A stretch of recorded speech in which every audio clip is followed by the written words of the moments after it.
Hablemos de Money, el podcast que te ayudará a poder entender qué es el dinero, cómo funciona y para qué sirve. Bienvenidos a un episodio más de Hablemos de Money. Y en esta ocasión tengo a un invitado muy especial que nos va a estar contando su perspectiva del dinero desde su rol como vicedecano de la Universidad Galileo en la parte de empresarialidad, toda la parte de finanzas y lo que tiene que ver con administración de negocios. Pero no solo eso, sino que también de emprendimientos.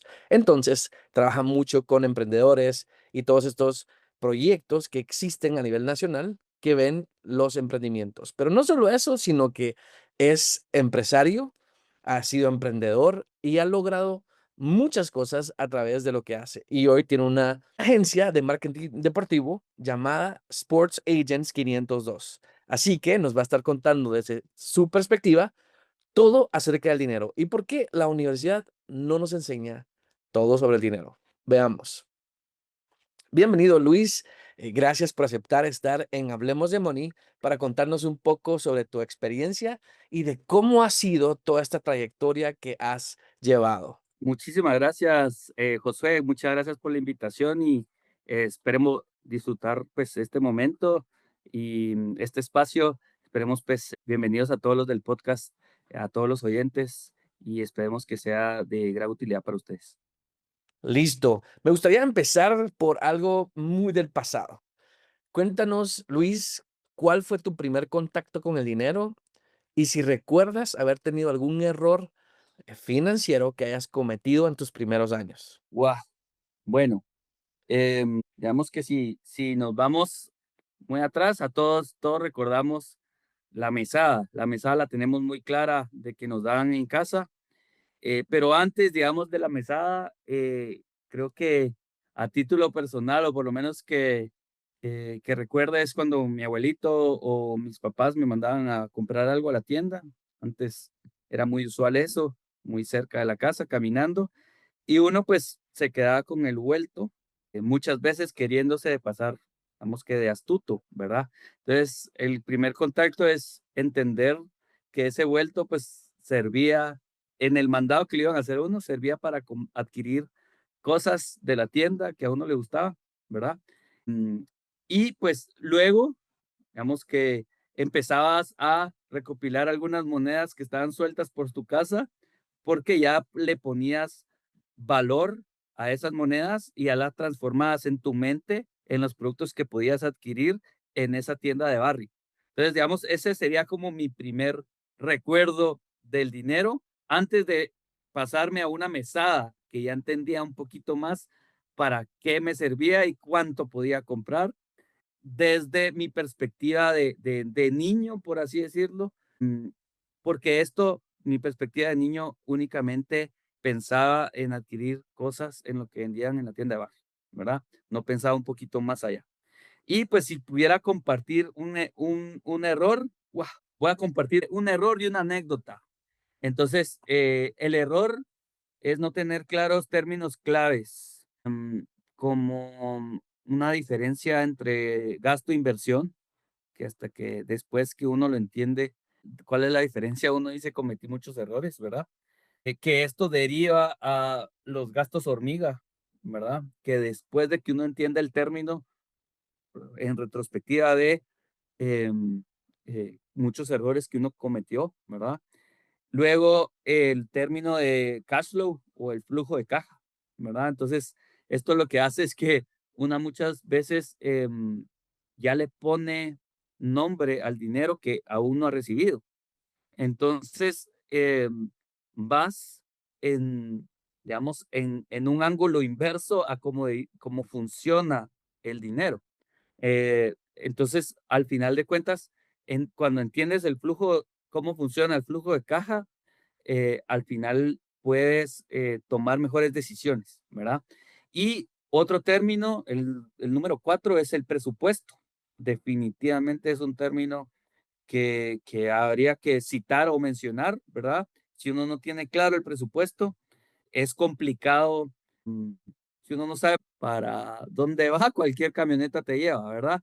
Entonces, si al final de cuentas uno no tiene claro el presupuesto, uno no tiene un norte, ¿verdad? Una estrella polar hacia dónde ir.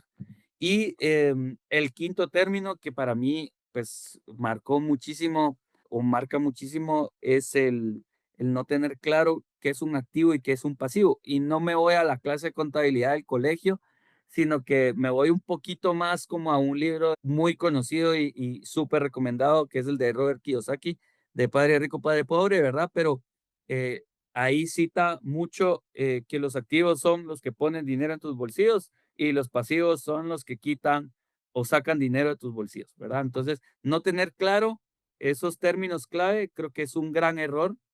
Y pues la anécdota que quería comentar un poquito, pues en relación a la pregunta es, creo que tuve la bendición de que mi primer trabajo a los 19 años fue trabajar en un banco y trabajar en ventas de tarjetas de crédito. Por eso es que respeto mucho a los que me llaman ofreciéndome, porque yo algún día estuve en esa posición y pues como toda profesión, digamos, o como todo puesto de trabajo es digno, pero ahí entendí cómo funcionaba el dinero. Para mí fue una bendición porque entendí algunos términos básicos como fecha de corte, como fecha de pago, eh, la importancia de tener un récord crediticio, ¿verdad? Que eso no te lo enseñan, ni la fecha de corte, ni la fecha de pago, ¿verdad? Y al final de cuentas, entendí que un término que para mí es la conclusión, y es que el dinero llama más dinero. ¿Y por qué llegué a esa conclusión? Porque, digamos, como me tenía que aprender cómo las distintas tarjetas que teníamos en ese banco, ¿verdad? Entonces estaba la tarjeta desde ingresos mínimos, ¿sí? Hasta la Black, por así decirlo. Entonces, voy a citar solo esas, ¿verdad? Porque igual tal vez no me recuerdo de todas, pero la tarjeta con ingresos mínimos eh, tenía pocos beneficios, porque para el banco, ante la entidad bancaria, tenía un alto riesgo, ¿sí? Claro. Em, Había un cobro de membresía por lo mismo, ¿verdad? Em, y la tasa de interés, pues, era un poquito más alta, ¿verdad? Pues, era proporcionalmente, acorde al riesgo, ¿verdad? Entonces, esa era la primera tarjeta. Y luego, pues, había muchísimos que iban subiendo eso hasta la tarjeta Black, y esa es la que voy a definir, ¿verdad? Y es que esa era un poquito más exclusiva, el salario, digamos que rondaba alrededor de 30,000 quetzales para arriba.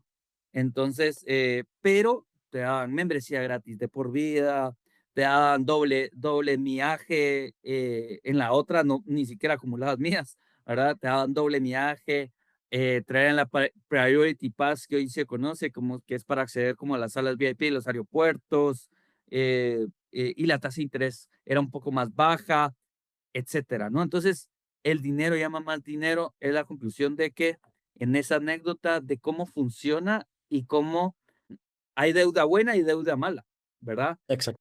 Entonces, para mí fue esa anécdota para mí fue una bendición ese primer trabajo, porque entendí desde dentro cómo funciona lo que pide un banco, los intereses, sin confundir el término tasa de interés, sino que los intereses que tiene un banco, que está bien porque es un negocio, pero cómo jugarle la vuelta a esos intereses y manejarlos a favor de uno.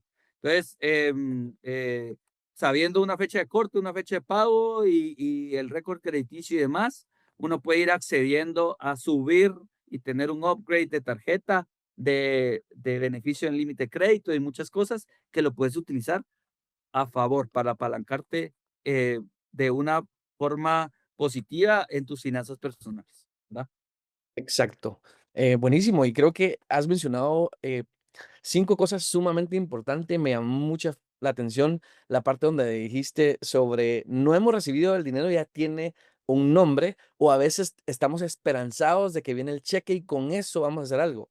Pero ¿y si ese cheque no va a venir, qué va a pasar? Y la otra cosa es que actualmente estamos en el mes en donde en Guatemala y en varios países de Latinoamérica pagan un salario extra a algunas personas, que se llama bono 14. Y en los pasillos, cuando uno pregunta a las empresas, ¿qué vas a hacer con tu bono 14? La mayoría contesta, ya lo debo, Pagar la deuda, sí. pagar la deuda, Sí, ¿verdad? ya me lo gasté y ni lo he recibido. Entonces, desde tu experiencia, ¿cuál crees que es uno de los errores más comunes que cometemos los guatemaltecos al momento de manejar nuestro dinero? Bueno, buena pregunta. Hay distintos errores, ¿verdad? Pero tal vez puedo citar como algunos de denominador común, acorde a la experiencia y desde la perspectiva como docente o como vicedecano en la parte administrativa de la Facultad de Administración de Universidad de Galileo.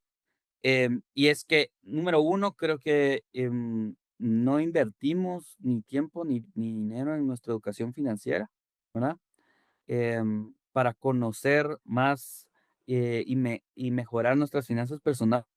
Número 2, creo que, somos más emocionales que racionales, ¿verdad?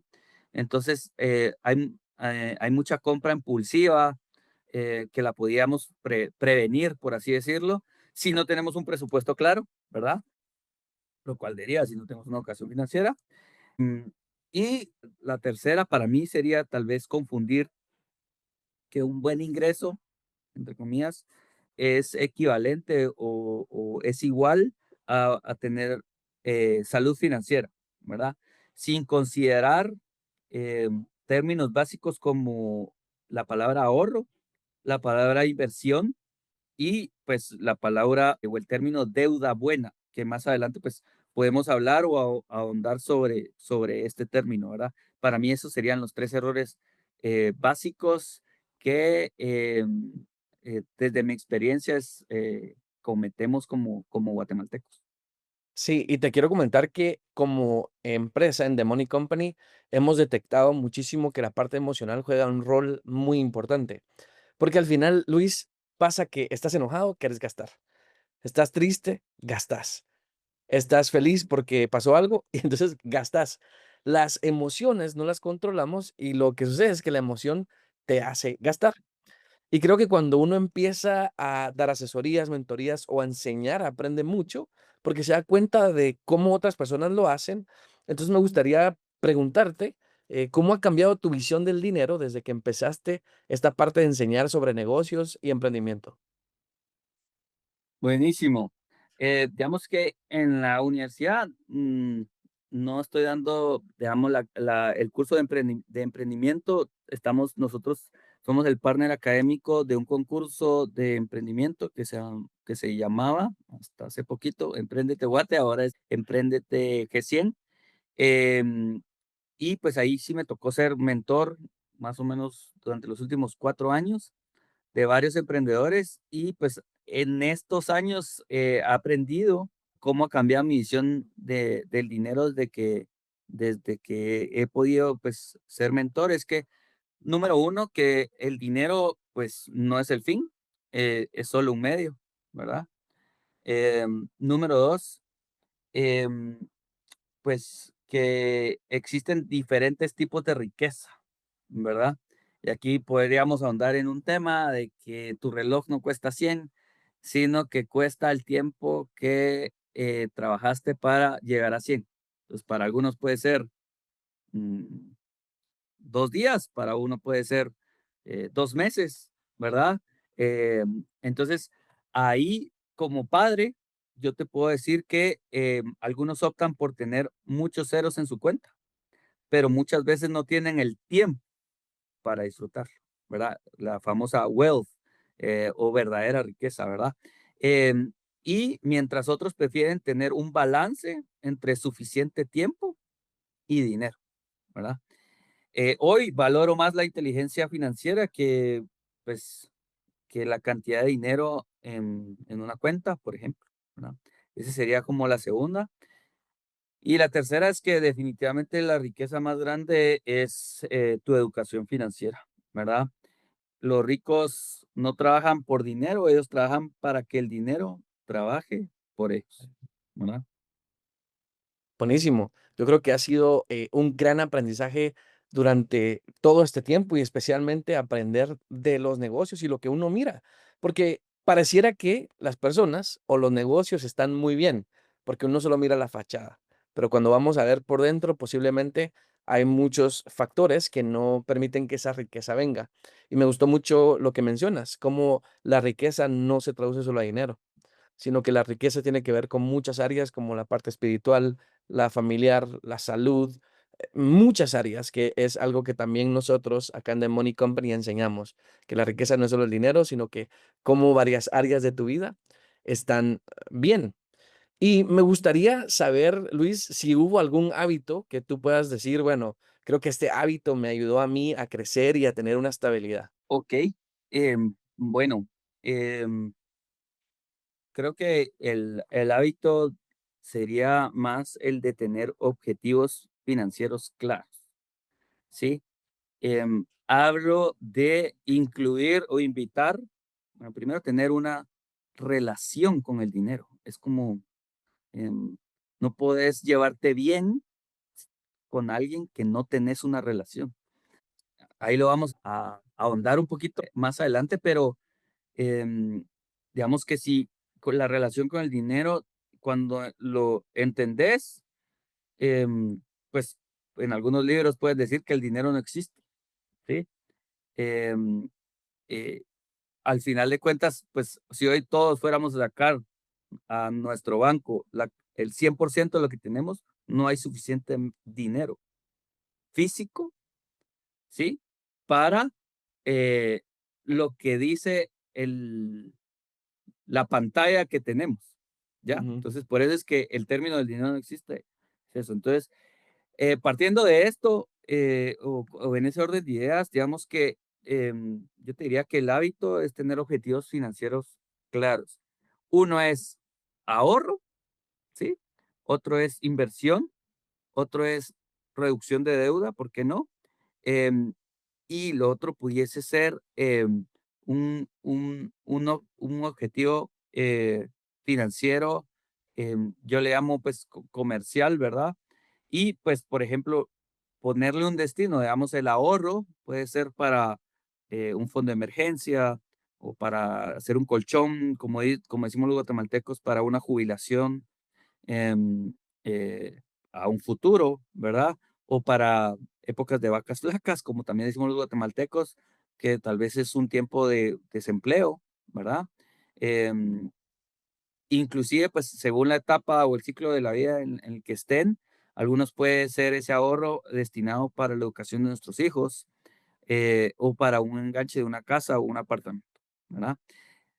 Luego, un objetivo financiero de inversión, por ejemplo, es bienes raíces, pero a forma de inversión, no para que yo viva, sino para ujú, que viva alguien más y esa renta que, que trabaje para mí, ¿verdad? exacto. O pues si ya se ponen un poquito más técnicos, yo no lo he hecho, pero pues ese objetivo financiero de inversión puede ser para invertir en acciones, por ejemplo, en bolsa de valores. Luego en el rubro o en la columna de reducción de deuda, digámoslo así, puede ser hipotecaria, ese sí es mi caso, pero estoy seguro que algunos oyentes puede ser reducción de deuda de tarjetas de crédito o créditos personales, prendarios y usuarios, etc. Ujú, Y el financiero o el comercial, que yo le llamo, es como tener objetivo financiero comercial es para iniciar un negocio. ujú, Entonces, ahí digo yo y guardo un poquito para decir, no, esta idea que la quiero llevar a la acción, no la voy a agarrar de otra bolsita, ninguno de los otros objetivos, no la voy a agarrar de mi ahorro, porque este tiene otro destino. La voy a agarrar de mi objetivo financiero comercial y es, quiero poner este negocio, pero pues tengo que tener un capital inicial o una inversión inicial, ujú. lo voy a sacar de ahí. Entonces, definitivamente el hábito creo que es el tener objetivos financieros claros. Ese sería como el que ha sido clave para una estabilidad y un crecimiento personal. Excelente, Luis. Y la verdad que me gustó muchísimo porque lo que nosotros hacemos acá es ayudarle a las personas a tener claridad sobre sus finanzas. Muchas veces el problema financiero que tienen es porque solo dicen, es que ya ni sé cuánto debo, ni sé cuánto gano, solo que el mundo arda y ahí miro yo qué hago. Y entonces por no tener claridad, ni siquiera pueden dormir en la noche o tener el control del dinero y saber dónde está o qué están haciendo con él. Regularmente cuando nos sentamos con las personas y empezamos a hacer y a construir un plan, empieza a haber claridad y aunque haya deuda, como mencionaste, hay tranquilidad, hay paz y podemos dormir. ¿Por qué? Porque hay claridad de cuánto tenemos, en qué se está yendo y cómo o cuál va a ser la estrategia para poder planificar hacer algo. Y la parte que también me gustó mucho es la que mencionas del dinero de inversión. Claro, invertir no simplemente es la bolsa de valores o Bitcoin, por ejemplo, sino que también bienes raíces o como mencionaste, se presenta una oportunidad de negocio y pues yo tengo un dinero para multiplicar ese dinero. ¿Por qué? Porque se nos olvida que el dinero no solo es para gastarlo, también es para multiplicarlo. Y entonces, ¿qué pasaría si sí tenemos ese monto y estamos siempre buscando opciones de inversión? Pues vamos a lograr empezar y multiplicar ese dinero. Mm. Y pasa mucho en este momento. Hay un bonus track con eso, perdón, ahí que te interrumpa. Yo ahí, un tip sería como, no pasa nada si yo abro 2 cuentas de ahorro, 3 cuentas de ahorro, ya, y un objetivo financiero de esta cuenta de ahorro ya puede ser destinado a la jubilación, el fondo de emergencia, esta cuenta de ahorro, inclusive está en distinto banco, ¿verdad? Si Exacto. quisieran. Em, y esta cuenta de ahorro puede ir dedicada para iniciar mi negocio, ¿verdad? La cuenta de ahorro número 2. Y la cuenta de ahorro número 3 es decir, ok, los enganches de un apartamento para que el día de mañana trabaje para mí están en $10,000. Entonces yo tengo un objetivo financiero que lo puedo ir haciendo mes a mes, pero nadie me está poniendo una pistola en la cabeza, que de aquí a 2 años yo engancho mi apartamento para que ese apartamento pueda alquilarse, pagar la cuota del banco y el resto poder crear un fondo y ese hacerme de un activo, ¿verdad? Que ponga el día de mañana ese apartamento dinero en mis bolsillos. Entonces, no pasa nada con abrir 3, 4, 10 cuentas de ahorro y que tengan distinto fin cada cuenta de ahorro, ¿verdad? Sí, y yo creo que eso sería también uno de los errores, que hablábamos anteriormente, de muchos guatemaltecos. Cuando doy asesorías, tienen los montos todos en un lugar, cuentas de 100,000, 200,000, 300,000, en un mismo lugar, y a veces en una cuenta monetaria, ni siquiera está ganando rendimientos. Y una de las cosas que tenemos que hacer es diversificar, porque todo tiene riesgo, hasta un banco, una cooperativa, la bolsa de valores. Y si tú tienes todo tu monto en un solo lugar, puedes perderlo todo. Así que muy buen consejo, Luis, de poder diversificar y tener diferentes cuentas. Y mira, estamos hablando de un monto específico para hacer negocios o empezar a emprender. ¿Cuál crees que debería de ser la primera lección financiera que cada emprendedor o persona que quiere empezar un negocio debería de dominar? Uah,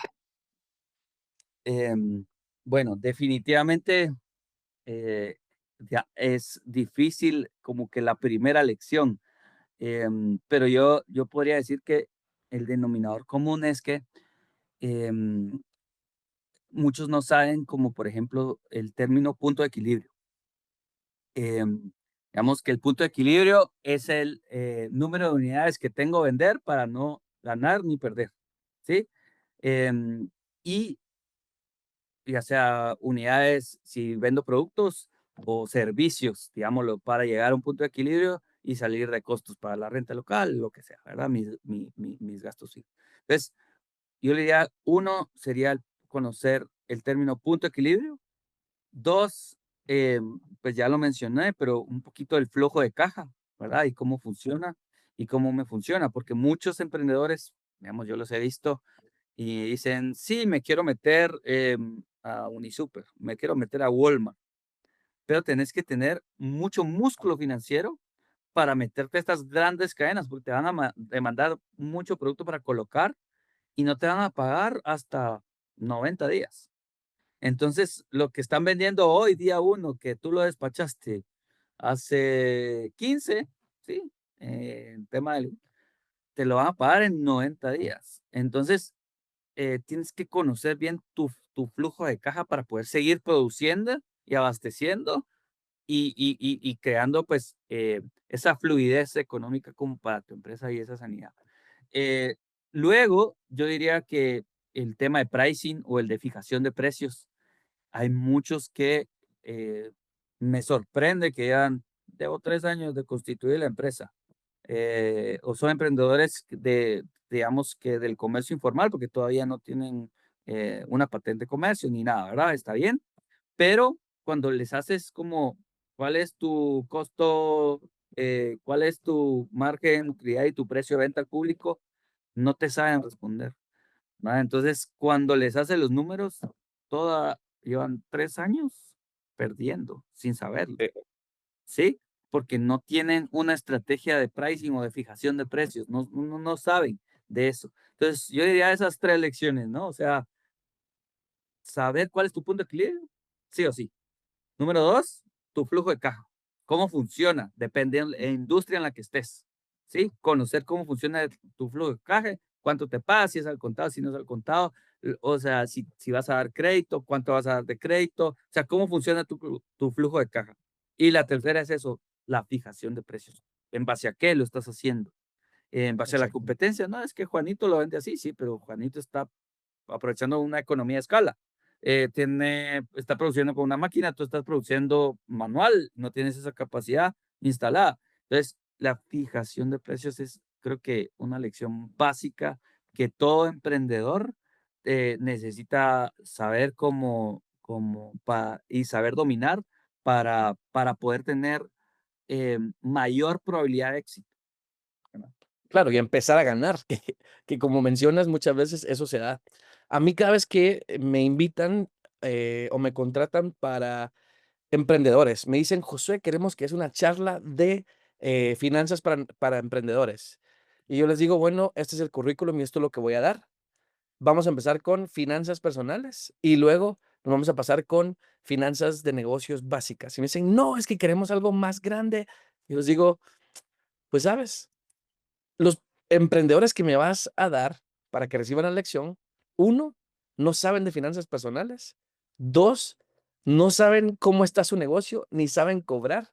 Y entonces, si les hablo de términos tan grandes como los que quieres, no me van a entender y siento que no va a servir de nada.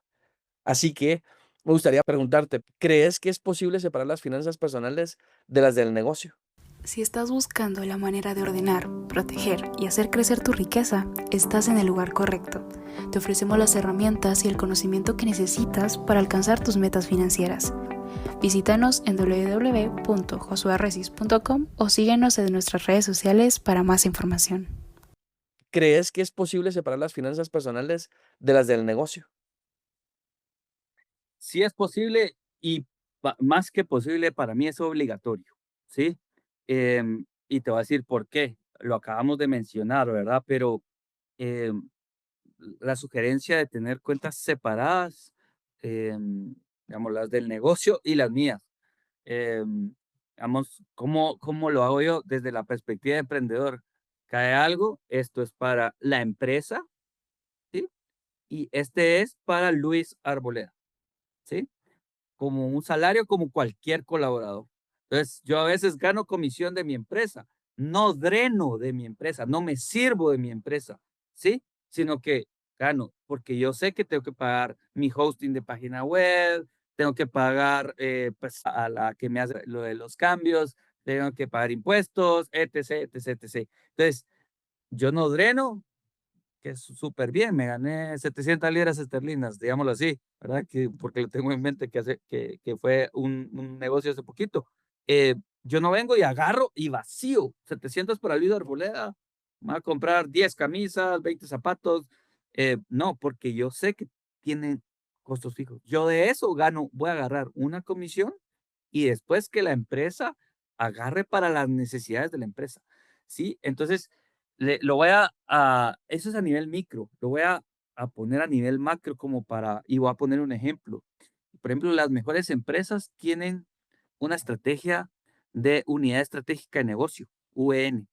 Entonces, voy a poner un ejemplo, y es como, vamos a abrir la universidad, ¿sí? La universidad pudiese tener cada facultad y cada facultad tendría que ser rentable por sí misma, ¿sí? El número de estudiantes, el número de programas, inscritos, docentes y todo esto. Y tiene que tener su propio centro de costos, ¿ya? Y así funcionan cualquier otra empresa. Vamos a decir una multinacional muy conocida en Guatemala, pero la venta de pollo es una unidad estratégica de negocio. el restaurante es otra unidad de estrategia de negocio, las bienes raíces es otra unidad de estrategia de negocio, y cada una tiene que ser rentable por sí misma y tener su centro de costos y demás. Y así, de manera de ese orden, ¿sí? Pueden medir la rentabilidad de cada una de ellas. Entonces, eso es un ejemplo a nivel micro, a nivel macro, y definitivamente es posible y es obligatorio para tu emprendedor separar las finanzas personales de las de la empresa. Excelente. Y me gustó el ejemplo que diste en lo micro y lo macro, porque las personas que nos escuchan, pues cada quien está en su nivel, algunos empezando, otros ya van y otros ya tienen empresas. Y es necesario, como mencionas, hacer esa separación. En mi empresa, yo ahorita voy a llevar ya casi los 3 años. Me costó mucho al principio. Yo tenía un pago mensual, que era mi meta como salario, y cada vez pues lo hemos ido cambiando. Yo en septiembre de cada año planifico cuánto voy a gastar el siguiente año para que la empresa funcione. Entonces yo ya sé cuánto necesito para poder existir como empresa, ¿no? Aparte de eso, pues pongo una meta anual de ventas para tener un margen de ganancia bueno y que sigamos haciendo esto porque es rentable, porque seguimos cumpliendo la misión que tenemos. Y cuando hablamos de empezar un negocio, una empresa, pues hay muchos universitarios, ya sea que sean de maestría o que estén empezando la U, pero quieren empezar, pero muchas veces ni siquiera tienen el monto y tienen deudas, pero quieren poner una empresa porque tal vez creen que es una solución. ¿Qué consejo le darías o qué le dirías a un joven que está en esa situación con deudas y que quiere poner una empresa? Wow.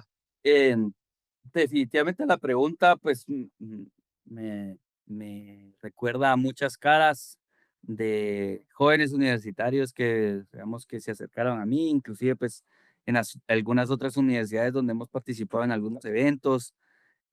Recuerdo una pregunta que me hacía uno, ¿hasta cuándo es sano endeudarse en la empresa?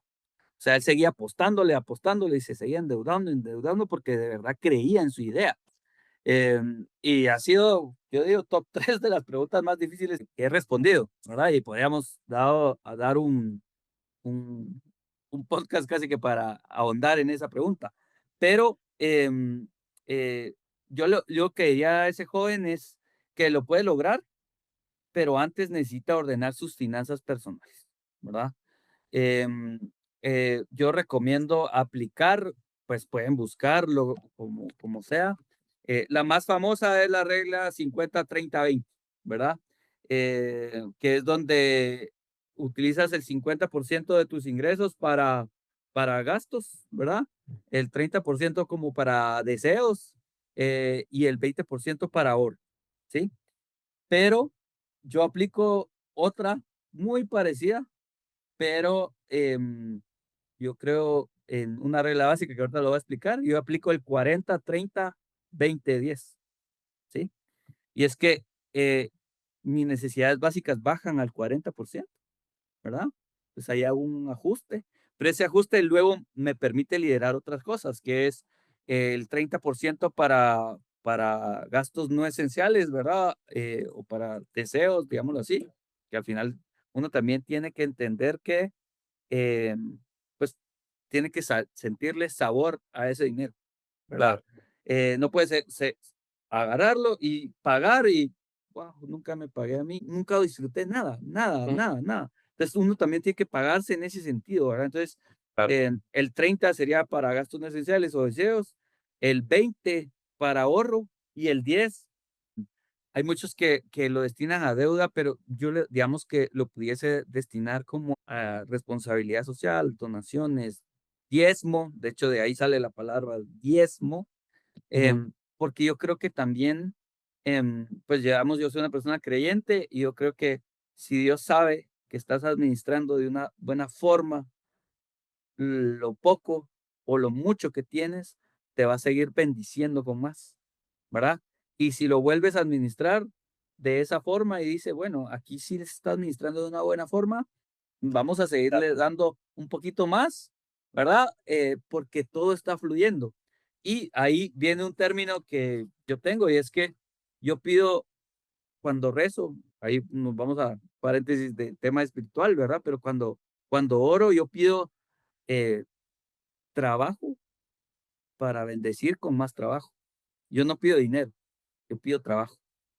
Y pido trabajo para bendecir con más trabajo porque yo sé que hay gente que puede depender de mí, o sea, vamos, em, la persona que trabaja aquí en casa, con nosotros. Yo no lavo mi carro, no es porque no sepa lavarlo, sino que yo respeto a las personas que se dedican a eso. Yo bendigo con mi trabajo a la persona que trabaja para lavar mi carro. Y así Ujú. podríamos poner muchos ejemplos, ¿verdad? Pero al final de cuentas es un concepto y es una filosofía de vida que creo que es como un karma empresarial, ¿verdad?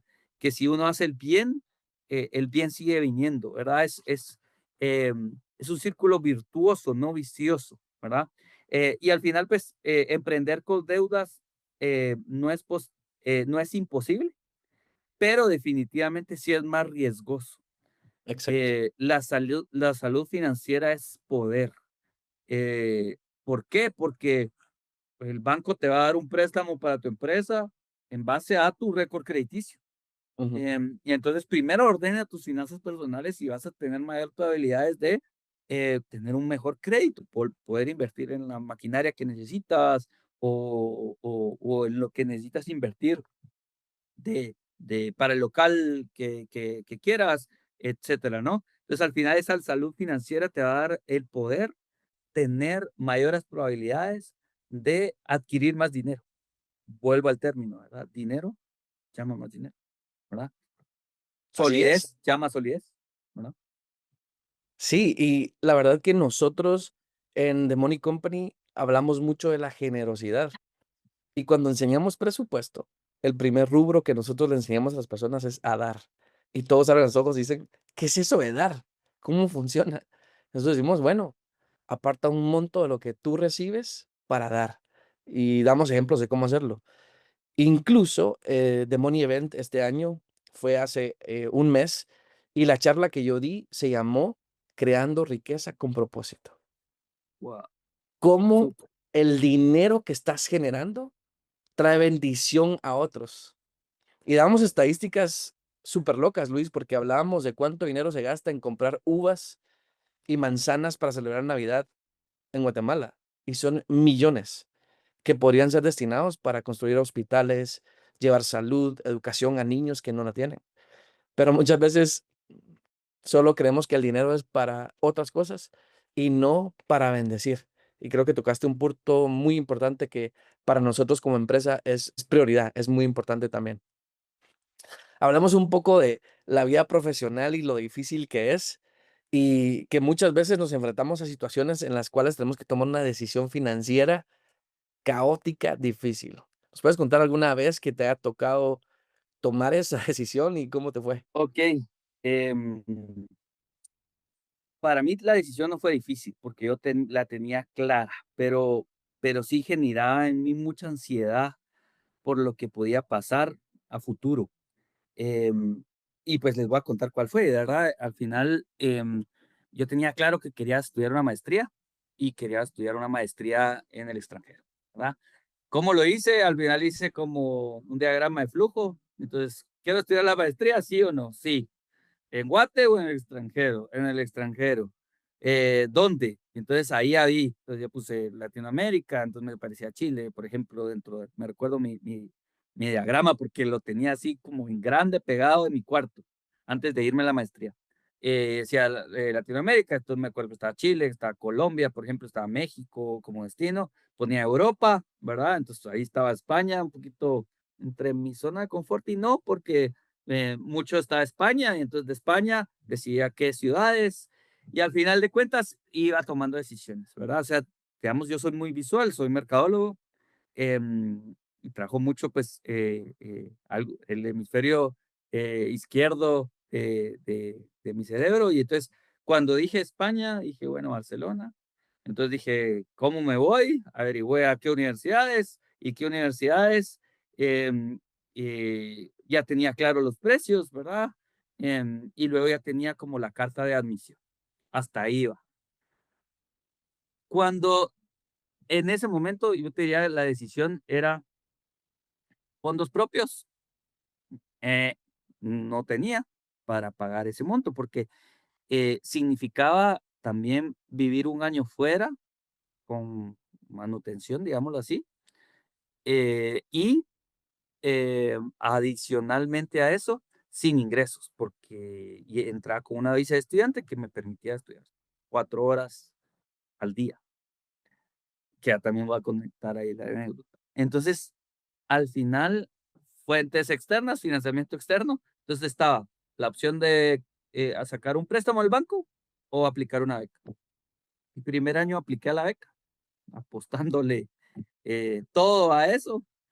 em, Fundación Carolina y algunas otras Fulbright y no me acuerdo alguna otra que apliqué. Y no me salió.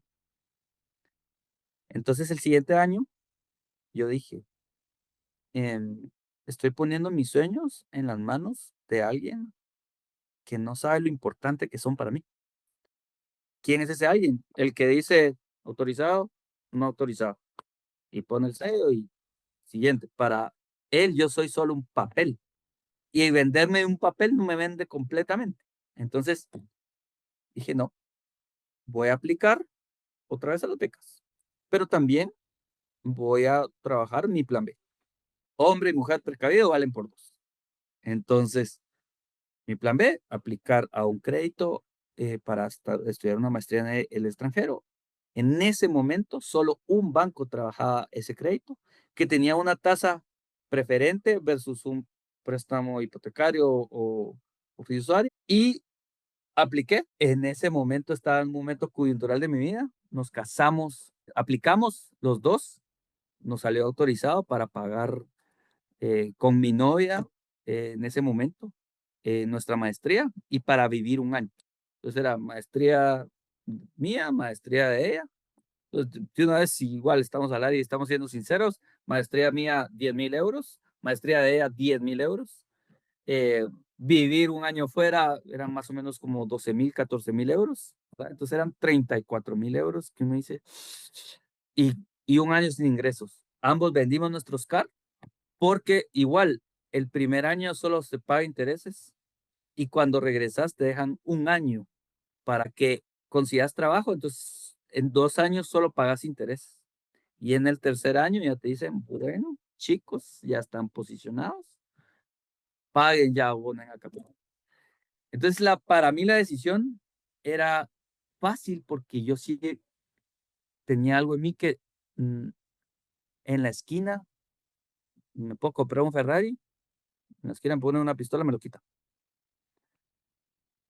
Pero nadie me puede robar lo que sé. Entonces, en la esquina me dicen, dame todo lo que sabes, tú todo lo que aprendiste en el máster. Guau, no me lo puedes quitar. Entonces, para mí era una inversión intangible, que luego es sembrar para cosechar. Y cuando regresamos, me recuerdo que mi esposa abogada estudió un máster en negocios internacionales. Mi esposa fue la primera que se ubicó laboralmente. A los meses yo me pude ubicar, tal vez no como hubiese querido o como yo tenía en mente eh, mi Disney, ¿verdad?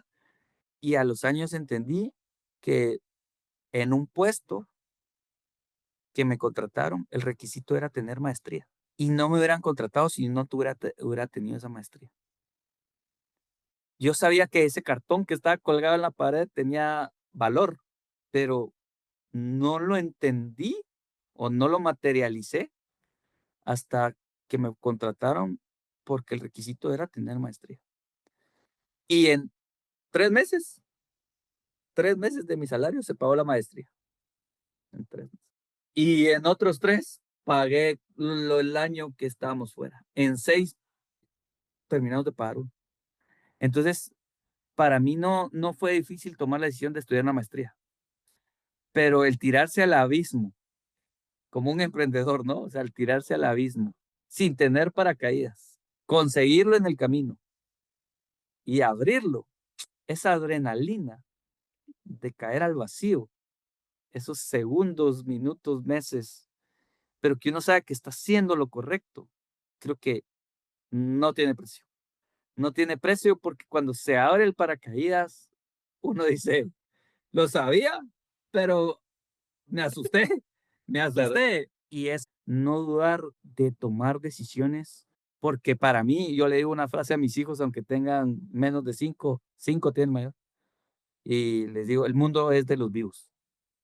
Y esas decisiones las toman los vivos, no los que están robando oxígeno, sino que los que realmente están usando ese oxígeno para pensar y decir, hacia allá quiero ir, ¿verdad? Em, Eso, básicamente es una historia, pues, de hace más o menos 14 años, ¿verdad?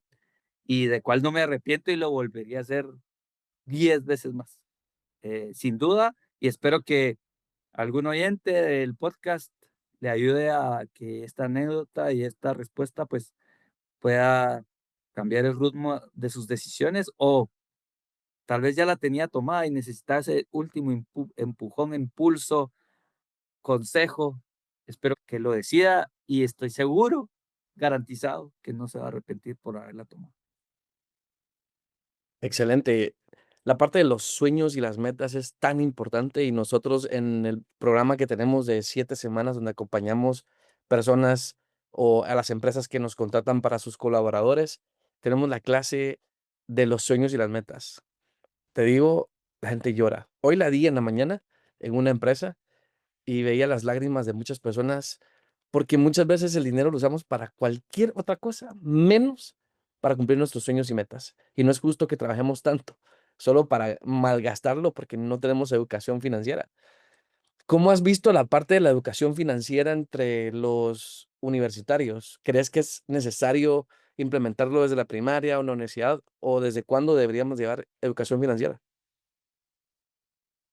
¡Guau! Bueno, a mi criterio, definitivamente desde la primaria, ¿verdad? Creo que es tan importante como leer y escribir, definitivamente. La razón, creo que por la cual aún no se hace o no se enfatiza en Guatemala en el currículum nacional base, digámoslo así, ya se están rompiendo varios paradigmas. Antes los hombres llevábamos artes industriales, las mujeres hogar o educación para el hogar, creo que se llamaba, les enseñaban a coser, a cocinar, a muchas cosas, ¿no? Y a nosotros que a usar el serrucho, que el metro, que ya. Ahora pues se les enseña sobre el tema de emprendimiento. Creo que es un gran logro. El currículum nacional base debería incluir la educación financiera o las finanzas personales, definitivamente, en Guatemala. Y creo que no se ha hecho por la falta de voluntad política en diferentes partidos, mismo problema. Y el sistema educativo tradicional que está muy sesgado en priorizar contenidos muchas veces memorísticos eh, y tal vez no habilidades prácticas para la vida como lo es manejar, administrar bien su salario, ¿verdad? Que ahí, de igual, o sea, el salario viene del latín salario, que al final de cuentas, eh, antes a los soldados y a los funcionarios se les paga con sal. Luego ya pasó al latín de sueldo, porque viene el latín sólidos, ¿verdad? Que ya se paga con oro, ¿verdad?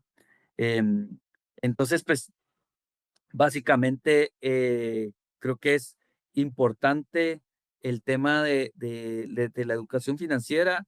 Es importante ver cómo desde la universidad, desde una entidad bancaria, desde una empresa como la tuya, podemos influir en fomentar una mesa donde se pueda adquirir, ¿por qué no?, una iniciativa de ley para cambiar el currículum nacional base y enseñar sobre finanzas personales desde la primaria, ¿verdad? Porque si saben administrar los 10 quetzales que tienen en su bolsa, cuando tengan 100, cuando tengan 1000, cuando tengan 1 millón, lo van a saber hacer bien. Entonces, pueden empezar a practicar de esos 10, no llegármelos a gastar todos a la tienda, ¿sí? Pueden eh, aplicar el 50-30-20 o el 40-30-20-10 como hablamos, o cualquier otra estrategia, inclusive combinado con algunas herramientas que hoy por hoy existen, que igual más adelante lo podemos tocar. Buenísimo.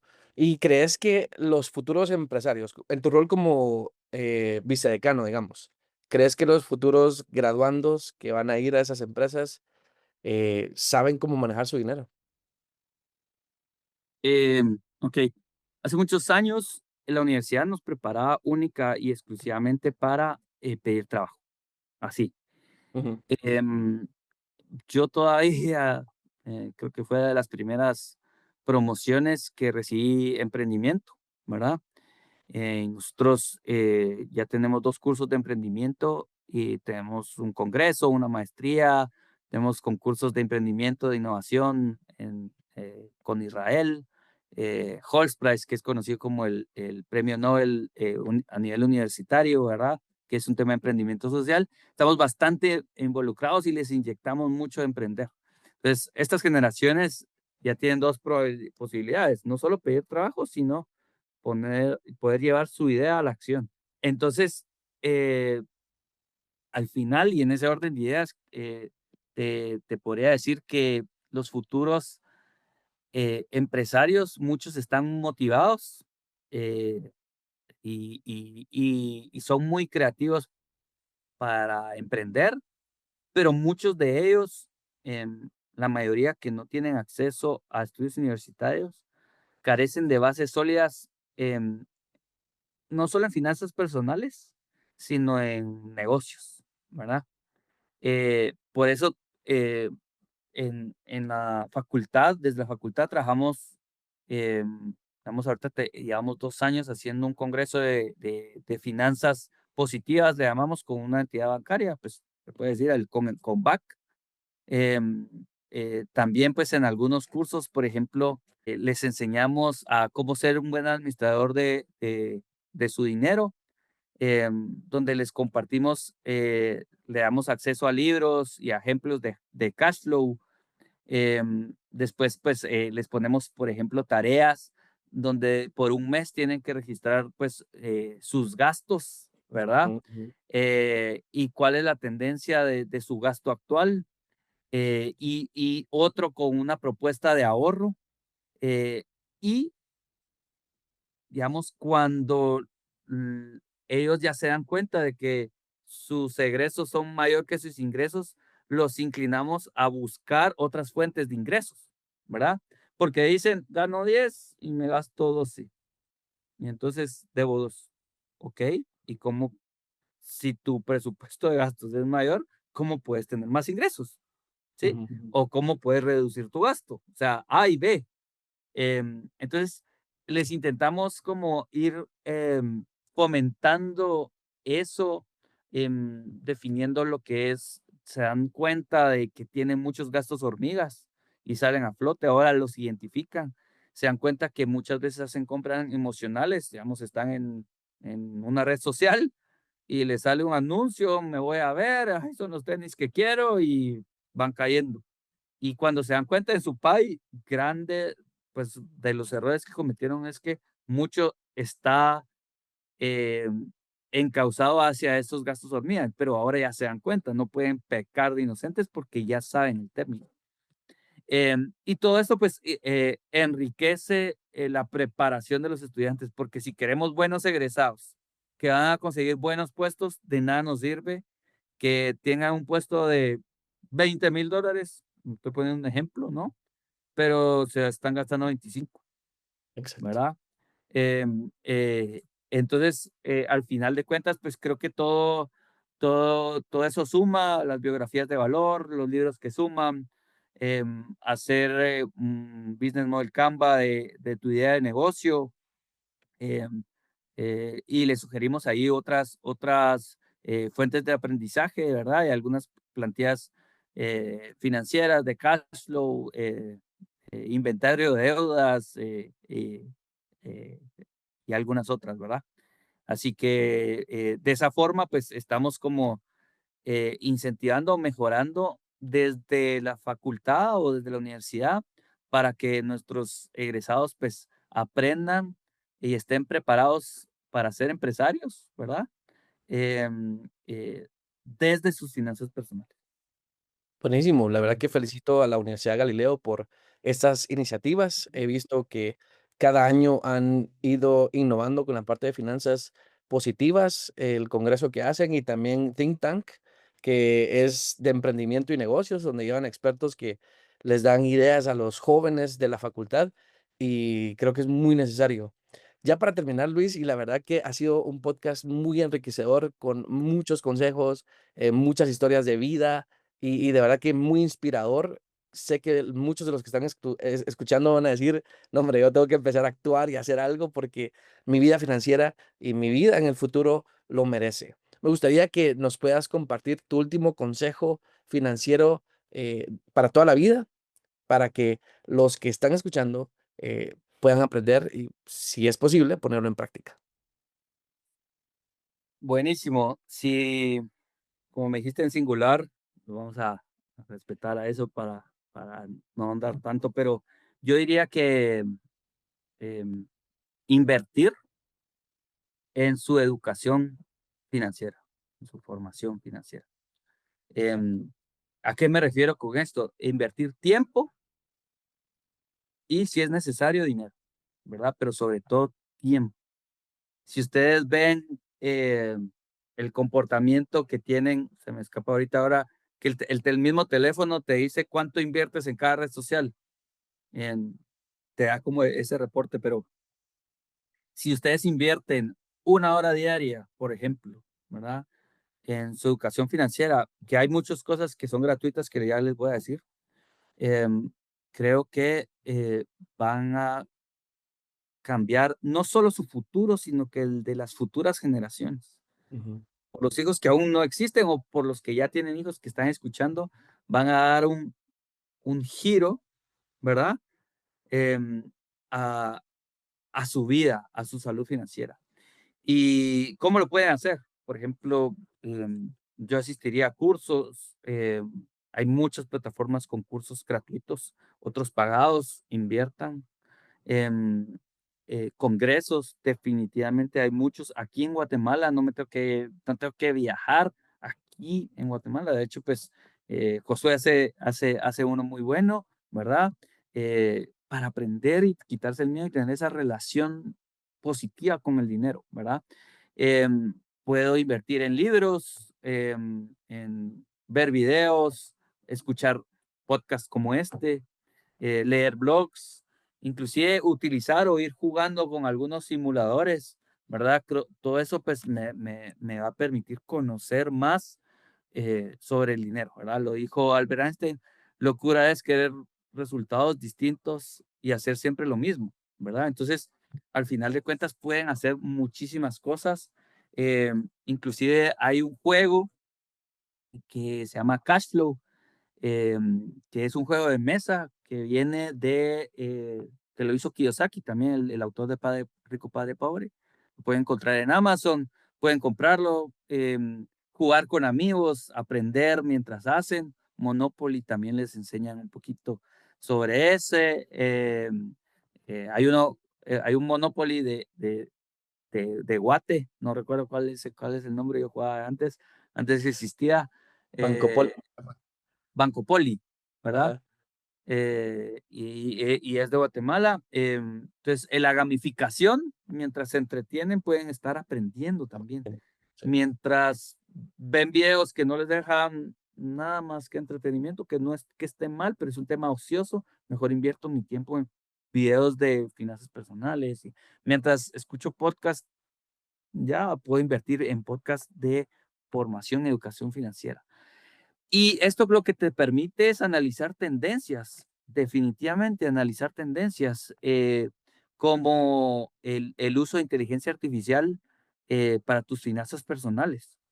¿Cómo puedo utilizar inclusive pues el que todos conocen, digámoslo así, ChatGPT a favor de mis finanzas personales, ¿verdad? ¿Cómo me puede, digamos, entre paréntesis, arreglar la vida?